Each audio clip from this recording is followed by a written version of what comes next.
You know how disheartening it feels when you spend hours writing your website content, a presentation or a sales pitch, and no one takes any notice.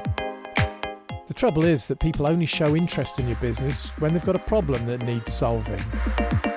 In this series, we're looking at storytelling and how to use it to create clarity within your sales and marketing. To get your visitors' attention and keep it, you need to be constantly talking about their problem.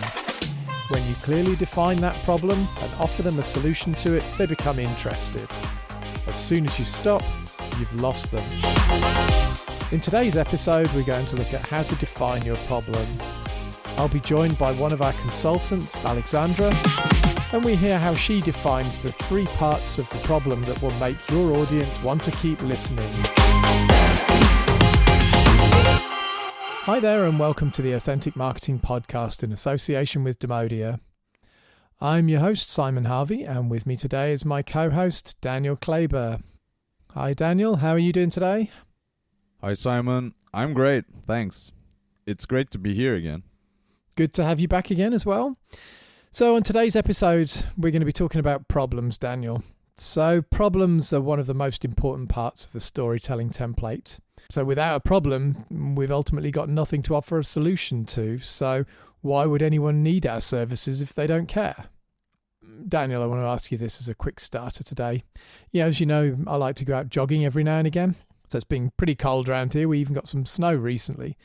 I was out just at the weekend actually, and I kept having a problem with my nose running all the time. So, back to you. What do you suggest I do to fix that problem? Oh yes, the runny nose problem. I'm very familiar with that. I'd probably tell you that you should be carrying around a pack of Kleenex with you. Yeah, I think you're absolutely right. Kleenex is probably a really good solution to that. How about if I asked you this? If I asked you a question and you don't know the answer to that question, where are you going to go to find it? Since I'm not too good at guessing, I would Google it. Yeah, of course you would. So what I wanted to illustrate here is this. I gave you 2 problems and you immediately came back to me with 2 different brands. There's definitely a big misconception out there that people remember brands and store them in their mind randomly. But, actually, we don't store the brand in our mind. What we do is we store the problems and we link those problems to the brands and store those. Here's another one for you. What does Hoover do? Or maybe I should ask you this one instead if you're not UK based. What would I be asking you to do if I asked you to Photoshop a picture for me? Or another one, can you FedEx me that? All these have become verbs in our language. They're directly associated as solutions to problems. We often have customers who have great solutions. Still, in their communication, they just talk about their product, services, and features, and don't really position their brand as a solution to customers' problems. That's a crucial mistake. Yeah, you're absolutely right. They need to be talking about the problem and go over it again and again throughout their marketing communications.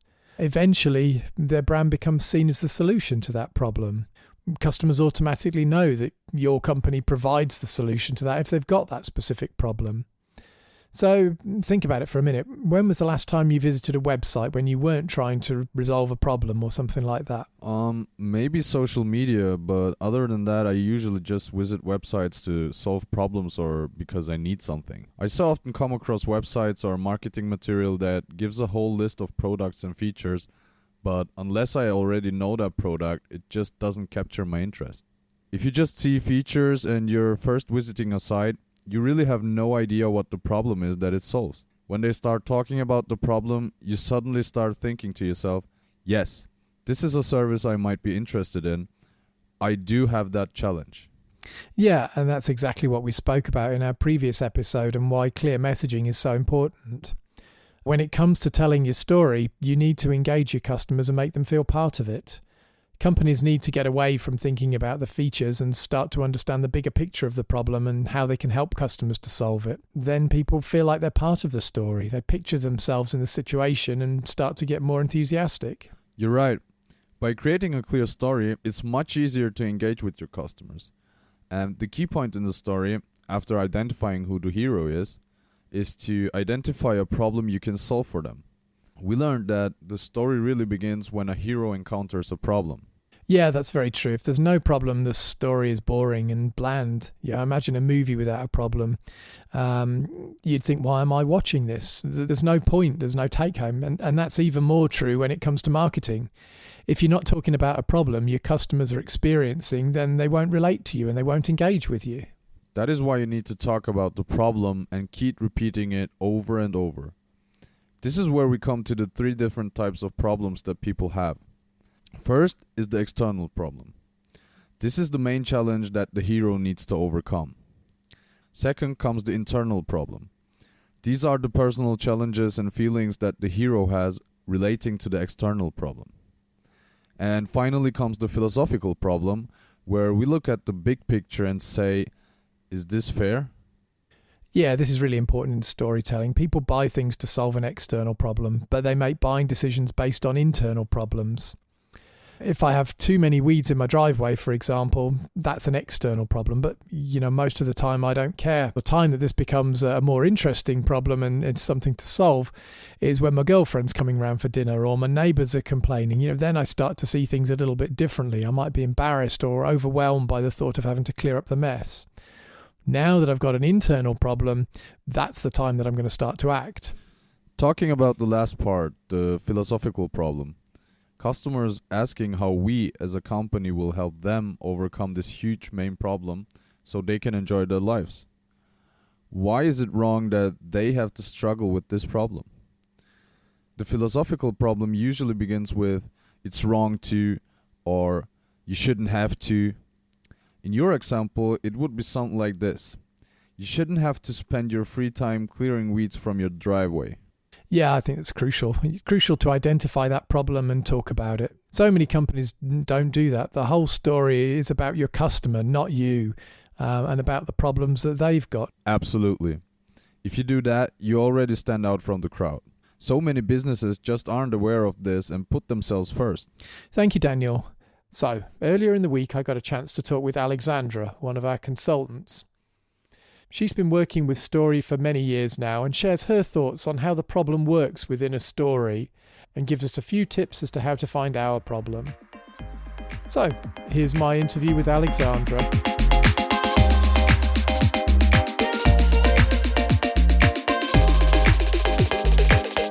Hi Alexandra, great to have you here. Thanks for joining us today. So maybe you can start by giving our listeners a brief introduction to yourself and tell us a little bit about what you do. My name is Alexandra. I'm from Germany, so please have mercy with my accent. I do storytelling since a very long time. As a teenager, I already wanted to become a writer, but I also wanted to pay my bills, so I went to journalism school. And that was like the first time where I learned storytelling, but I came over the story brand of Donald Miller, which is a framework to using the story structure for marketing. And he had seen something which I haven't seen, that the customer needs to be the hero of the story and not the product or the salesperson. So that was a really eye-opener, how well story can work for brands when you do that little twist. Now I work for different brands and also personal brands, and it is really developing their story, how to market their story and how to generate sales with storytelling. Great, thank you very much. So we've been talking a lot about just problems within stories. So from your experience, tell us a little bit about how problems fit into stories and why should people care about them in the first place? When you don't have a problem, you don't have a story. I mean, imagine you just tell me you went this morning to the bakery and you bought some buns. This is not a story because there's no tension, there's no problem, there's nothing my brain wants to know more about. But if you say on the way to the bakery this morning a person got shot, then of course there's a story because there's tension, there's a problem. I mean, why did this person got shot on the way to the bakery? Who was that person? And then your brain triggers all that kind of questions, and then you have a story. But without tension, and the problem is always a kind of tension, there's no story. But how about this? And we've come across many companies that have got a great list of features in their products and they want to talk about features. They just want to talk about features in there. Can they not use that in that sense? Yeah, but it's like when you talk about facts, and our brain is not wired to remember facts, and a feature at the end of the day is a fact. What our brain really is programmed to react on is storytelling. So, for example, humor is a great example. Humor always works in storytelling, because when we laugh, our brain produces endorphins. And that's what makes us engage in a story. And we don't engage in facts, we engage in information that creates emotion. And that's what stories do. Speaking of emotion, when you see people that are trying to sell stuff and customers potentially just aren't engaging with them, is there anything that you would tell them or recommend that they do on that side? Yeah, I mean, talking about the problem for a lot of salesperson means really getting out of their comfort zone, because sales is all about numbers and figures. So they're really trained from day one to look at the figures and the advantages of a product and features and all of that. And suddenly you come in and tell them, oh no, you need to talk about the problem. And that's really stepping out of their comfort zone, because talking about the problem of the customer, there you need compassion and empathy.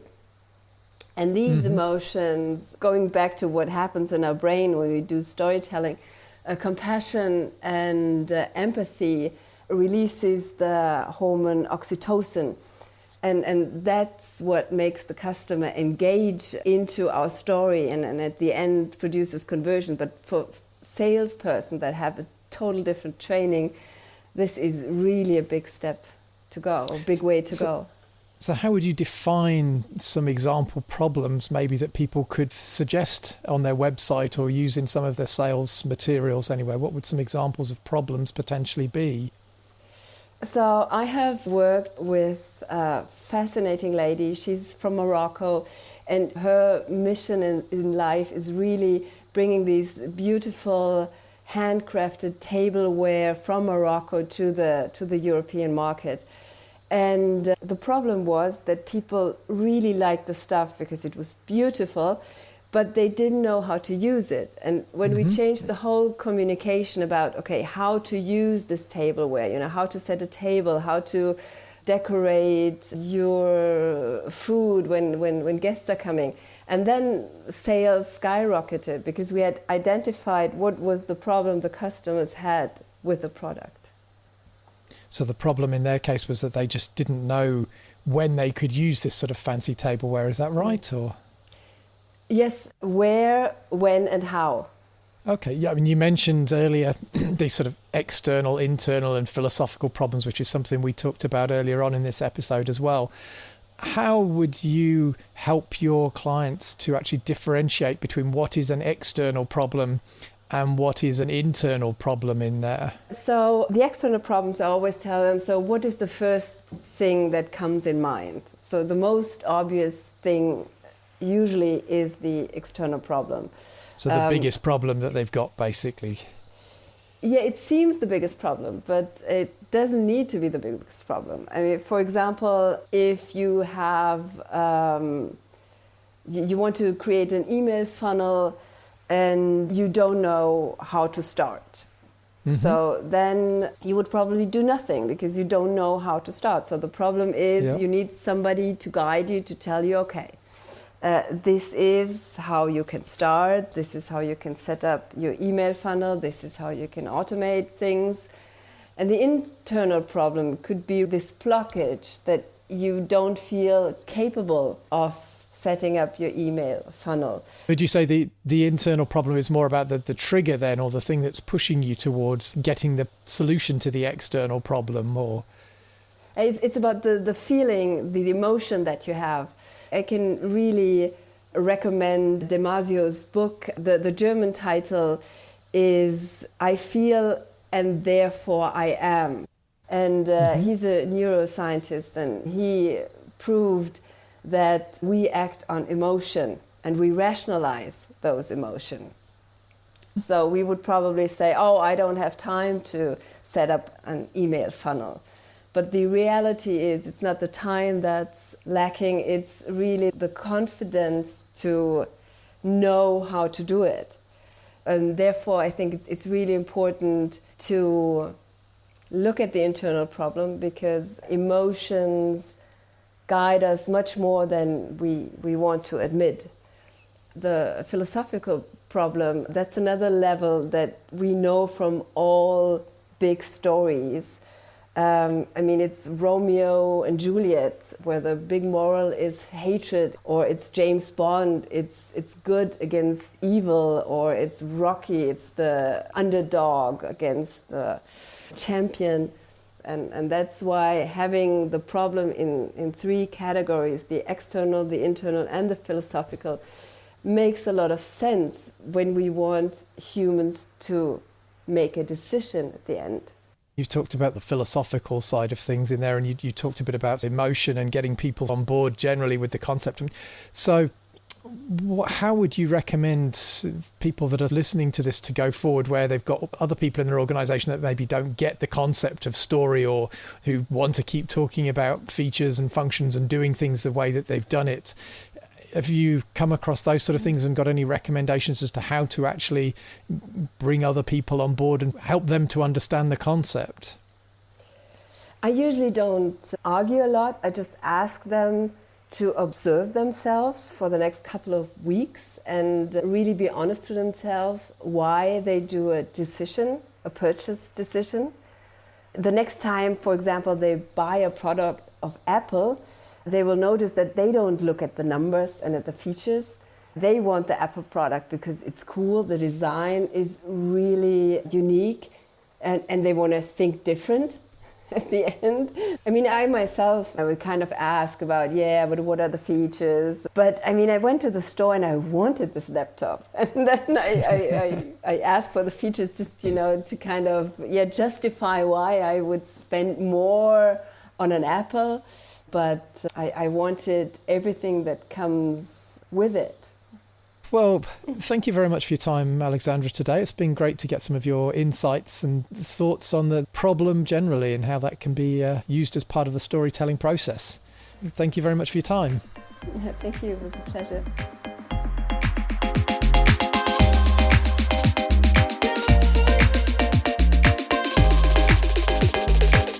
That was great. I'm always learning new things when I talk with Alexandra. Alexandra, thank you so much for coming on today and explaining to us how you talk about problems in a way that will have our prospects yearning to hear more. So if you're stuck and don't seem to be able to get your prospects to engage with your message, or if you aren't really sure what the problem is that you're trying to solve or how to define it, then you can always hire an authentic engagement coach. Just go to demodia.com to hire a coach that will show you how to increase the effectiveness of your marketing and find an easier way to grow your business. So, listeners, at the end of each episode, I like to give you a set of concrete actions. These are practical steps from today's episode that you can take to immediately improve the effectiveness of your sales and marketing. In our conversation today, we talked about identifying the problem you solve, and I was really inspired by Alexandra's suggestion that we all take ourselves out of our comfort zone and try something new. Yes, it's scary. No, it might not work exactly as you expect the first time, but I know you're inspired to think differently and review the way you talk about your products and services, and so was I. About the problem that you solve, and I want you to use those messages when you're next talking with a prospect, creating a presentation, or trying to get yourself that next elusive pay rise. So I want you to start by answering these 3 simple questions. Firstly, what problem is it my customer is experiencing that my product or service can solve? This is going to be your external problem that we discussed. Don't forget, we don't want 10 different problems here. It needs to be simple and it needs to be something that's important to your prospect. Secondly, how does this problem make them feel? Are they concerned about losing their job? Are they overloaded and don't have time? Is there some new regulation that's keeping them awake at night? So think about the things that are going to make them act in order to solve that initial problem. This is the internal problem we discussed earlier, and it's really your chance to play with emotion here. The final question I want you to answer is this: why is the situation just plain wrong? This is that philosophical problem. To give you a quick pointer, try coming up with phrases that use the words you deserve or you ought to. Something like, you deserve a sales message that will convince your customers to buy. To help you out, you can go to demodia.com/brandscript and download the brandscript worksheet. So that's demodia.com/brandscript. In there, you'll find sections for each part of the storytelling framework that we're using in these podcasts.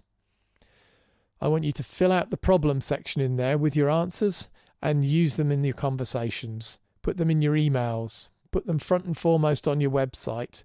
Use them in your presentations. Use them everywhere so that prospects know what problems you help to solve.